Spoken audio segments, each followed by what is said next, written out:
کرائیے اور مذہب اسلام میں داخل فرما لیجیے۔ مسلمانوں، وہ چوروں کا پورا گروہ مذہب اسلام میں داخل ہو جاتا ہے اور سب کے سب جو ایک وقت میں چور تھے، کوئی ولی بنتا ہے، کوئی قطب غیاث بنتا ہے، کوئی ابدال بنتا ہے، سب منظر ولایت پر فائز ہو جایا کرتے ہیں۔ مسلمانوں، یہ بات ہو جاتی ہے۔ اب آپ نے بغداد میں تعلیم حاصل کی، یہاں تک تعلیم حاصل کی، جب آپ کی عمر 26 سال ہو جاتی ہے، جب آپ تمام عصری اور دینی تعلیم حاصل کر لیتے ہیں، 26 سال کی عمر میں آپ نے فتویٰ دینا شروع کر دیا۔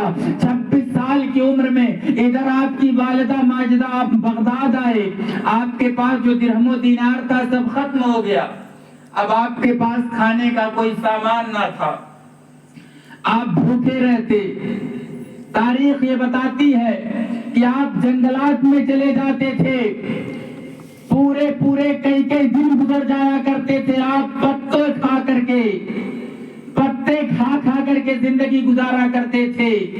ایک مورخ نے یہاں تک لکھا ہے کہ آپ جنگلات میں سو جایا کرتے تھے، جب اللہ اللہ کی صدا بلند کرتے، جب آپ کو نیند آ جایا کرتی تھی تو یہ پتہ نہیں چلتا تھا کہ کوئی انسان سویا ہے، ایسے معلوم ہوتا ہے کہ کوئی لکڑی پڑی ہوئی ہے یا کوئی اور گرد و غبار ہے۔ یہ عالم تھا تو ایک شخص تھا جو تاجر تھا، جو نوکری کی غرض سے بغداد جانے والا تھا۔ جب آپ کی والدہ ام الخیر فاطمہ کو یہ بات پتا چلتی ہے، اور ایک بات اور بتا دوں، ہماری مائیں اور بہنیں بیٹھی ہیں، یہ سب کیسے ہوتا ہے؟ یہ سب اثر ہوتا ہے ماؤں کا۔ مائیں جب اچھی تربیت دیتی ہیں تو بیٹا نیک پیدا ہوتا ہے، ماؤں کی اگر تربیت اچھی نہیں ہوتی ہے تو بیٹا شیطان پیدا ہوتا ہے۔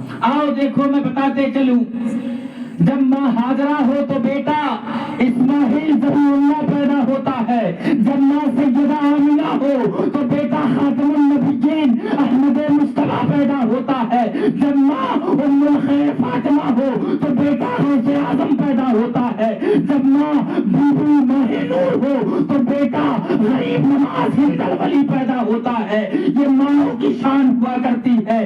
جب ماں نیک ہوتی ہے، جب ماں پارسا ہوتی ہے تو بیٹا وقت کا ولی بنتا ہے، تو بیٹا وقت کا کتب بنتا ہے، بیٹا وقت کا غوث بنتا ہے۔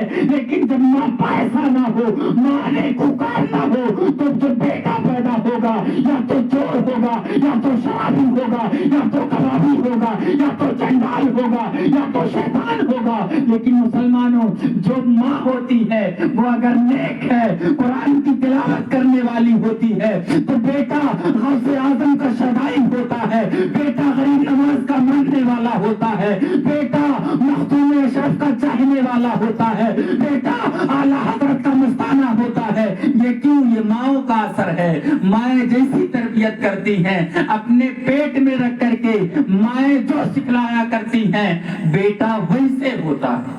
آؤ دیکھو، اب سیدنا غوث پاک بغداد میں پہنچے، جو درہم و دینار آپ لے کر گئے تھے سب ختم ہو گیا، آپ کے پاس کچھ بچا نہیں ہے، بھوک تڑپا رہی ہے، لیکن ہے سید زادے، فاطمہ کے لاڈلے ہیں، فاطمہ کے بیٹے ہیں، یہ ہاتھ کہیں پھیلا نہیں سکتے۔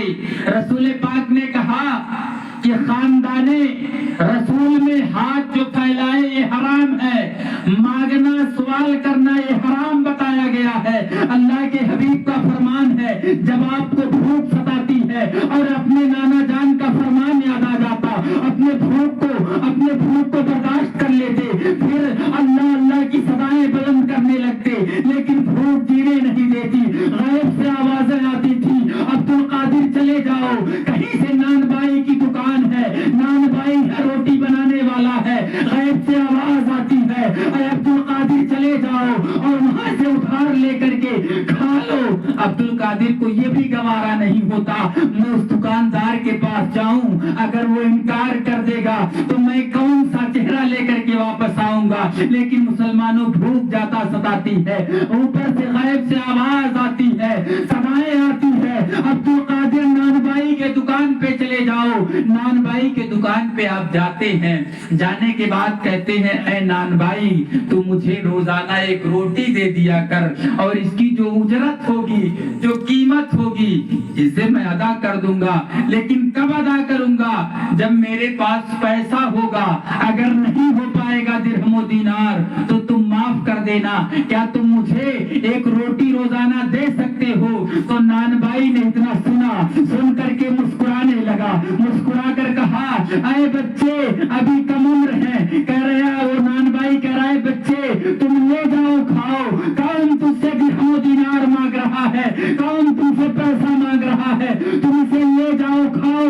اگر ہوگا تو دے دینا, اگر نہ ہوگا تو کوئی بات نہیں ہے. مسلمانوں, اب سیدنا غوث پاک روزانہ ایک روٹی لیتے ہیں, لے کر کے آتے ہیں, کھا لیتے ہیں. یہ سلسلہ چل رہا ہے. جب سلسلہ زیادہ بڑھتا گیا, زیادہ بڑھتا گیا, جب کسی کے اندر ضمیر زندہ ہوتی ہے تو وہ سوچنے لگے, سیدنا غوث پاک یہ سوچنے لگے کافی عرصہ گزر گیا ہے, کافی زمانہ گزر گیا ہے, اور میں اس سے روٹیاں لے آ رہا ہوں, کھا رہا ہوں, اور اس کے درہم و دینار میں نہیں دے رہا ہوں. اتنے میں ایک بار جیسے آپ نے سوچا غیب سے پھر آواز آنے لگتی ہے اے عبد القادر فلاں جگہ چلے جاؤ. جب آپ وہاں جاتے ہیں تو کچھ اینٹیں نظر آتی ہیں جو سونے کی ہوتی ہیں. آپ اس کو اٹھاتے ہیں, اٹھا کر کے لاتے ہیں, نان بھائی کے حوالے کر دیتے ہیں. نان بھائی کو جیسے دیتے ہیں اس کے دل کی دنیا بدل جاتی ہے. جو اتنے عرصے سے روزانہ غوث پاک کو کھلا رہا تھا, کس وجہ سے وہ جانتا تھا یہ دیوانہ ہے, یہ عاشق ہے, امام الانبیاء کا مستانہ ہے, امام الانبیاء کا چاہنے والا ہے, خاندان زہرا کا لال ہے.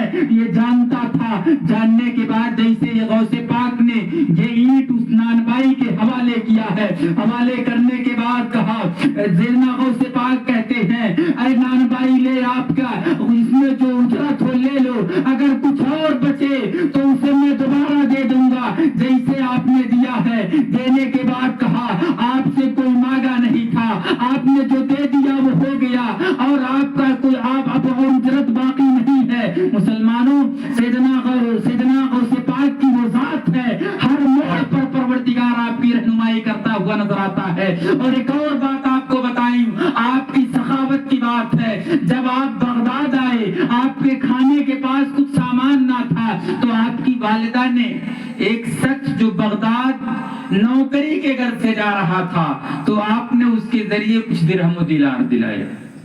ایک روایت میں آتا ہے کہ 6 یا 7 درہم اس کے ذریعے دلائے کہ میرا بیٹا جب ملے گا تو اسے دے دینا.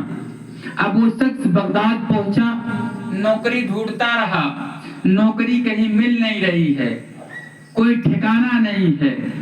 جو پیسہ اس کے پاس تھا درہم و دینار اسے کھاتا رہا, پیتا رہا, اور جب اس کا پیسہ ختم ہو گیا تو سیدنا غوث پاک کی والدہ نے جو درہم دیے تھے, بھوک ستانے لگی تو اسی میں سے ایک درہم نکالا. نکالنے کے بعد کھانے کے سامان لیا اور لے کر کے ایک مسجد میں پہنچا اور سوچا یہاں کھا لیا جائے.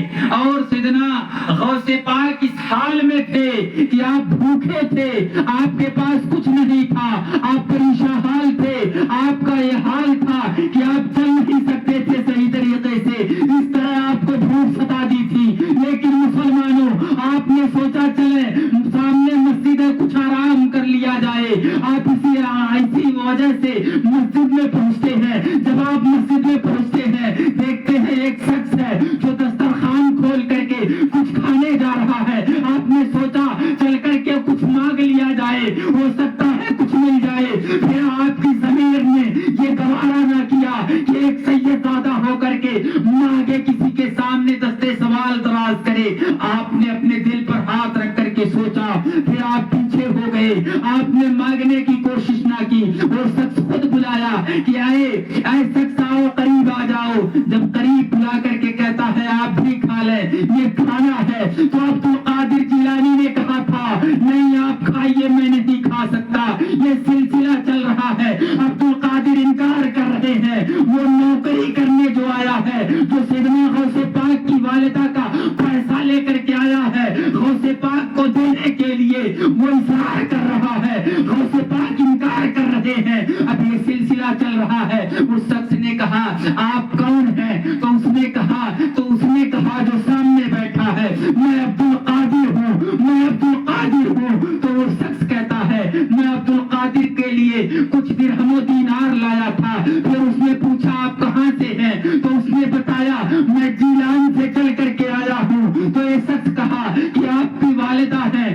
جو مجھے درہم و دینار دی تھی وہ لے کر کے میں آیا تھا اور آپ کے ڈھونڈ رہا تھا، آپ نہ ملے، میرے پاس درہم و دینار ختم ہو گیا تھا، بھوک کی شدت ستا رہی تھی، میرا چہرہ مرجھا چکا تھا، میں نے بازار سے کچھ کھانا لیا ہے، یہ وہی کھانا ہے جسے میں جب بیٹھ کر کے کھانے جا رہا ہوں، یہ میرا کھانا نہیں ہے، یہ آپ کا کھانا ہے، آپ اسے تناول کر لیجئے، کھا لیجئے۔ جیسے اتنا کہتا ہے اب جن سے اتنا کہتا ہے غوث پاک جب اس کو سنتے ہیں تو کہتے ہیں کوئی بات نہیں، آپ نے جو لایا ہے کھایا ہے اسے کھا لو، کوئی بات نہیں ہے۔ اب غوث پاک جب اتنا سنتے ہیں تو اب آپ کو چین آتا ہے یہ میرے ہی درہم و دینار کے کھانے ہیں، آپ چند لقمے اسے کھاتے ہیں۔ کھانے کے بعد وہ نوکر جو جیلان سے چل کر کے آیا تھا وہ بغداد میں جو پیسے بچے تھے وہ پیسے غوث پاک کے حوالے کر دیتا ہے،